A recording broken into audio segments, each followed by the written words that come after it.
నారాయణ కాలేజీలో ర్యాంక్ సాధిస్తే నారాయణ గారు ఫోటో దిగి ఈ విద్యార్థులు నా కాలేజ్ అని చెప్పుకుంటాడు. ప్రభుత్వ పాఠశాలలో మీరు ఈరోజు రాష్ట్ర స్థాయిలో రాణించి ప్రతిభను చాటితే ఈ ప్రభుత్వం నాది, నా ప్రభుత్వంలో చదువుకున్న విద్యార్థులు మీరు రాణించిందంటే మీరందరూ మా విద్యార్థులు.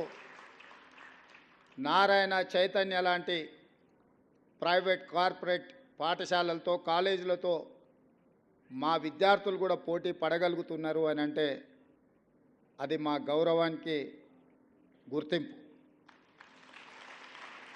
ఇందులో మా ప్రయత్నం పెద్దగా లేకపోయినా మా ప్రభుత్వం పెద్ద ఎత్తున మీ పట్ల దృష్టి సారించకపోయినా మట్టిలో మాణిక్యాలుగా మీరు రాణించి ఈనాడు ఈ ప్రభుత్వానికి గౌరవం తెచ్చిపెట్టినందుకు విద్యార్థులందరినీ కూడా మనస్ఫూర్తిగా నేను అభినందిస్తున్నా.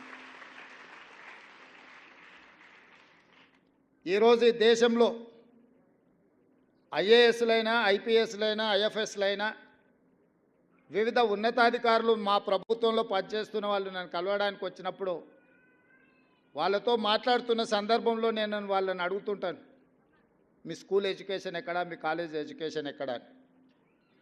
ఎందుకు అని అంటే ఒక అంచనా వేయడానికి వీళ్ళు ప్రభుత్వ పాఠశాలలలో చదివినరా ప్రైవేట్ కార్పొరేట్ స్కూల్స్లలో చదివినరా అని ఒక అంచనా కోసం నేను అడుగుతుంటా. 90% ఐఏఎస్ ఐపీఎస్లు ప్రభుత్వ పాఠశాలలలో చదువుకున్న వాళ్ళే ఎన్నికవుతున్నారు. అదేవిధంగా రాజకీయ నాయకులు ముఖ్యమైన హోదాలలో రాణించిన వాళ్ళు ఈ దేశం మొత్తం మీద చూడండి. నిన్న ప్రమాణ స్వీకారం చేసిన నరేంద్ర మోడీ గారు కావచ్చు, 12 తారీఖు నాడు ప్రమాణ స్వీకారం చేయబోయే నారా చంద్రబాబు నాయుడు గారు కావచ్చు, డిసెంబర్ 7, 2023 నాడు ప్రమాణ స్వీకారం చేసిన మీ రేవంత్ అన్న కావచ్చు, మేమందరం ప్రభుత్వ పాఠశాలల్లో చదువుకొనే ఈ స్థాయికి వచ్చినాం. మేము ఈ స్థాయికి రావడానికి కారణం మా తల్లిదండ్రుల కంటే కూడా ఆ పాఠశాలల్లో చదువులు చెప్పిన గురువులదే.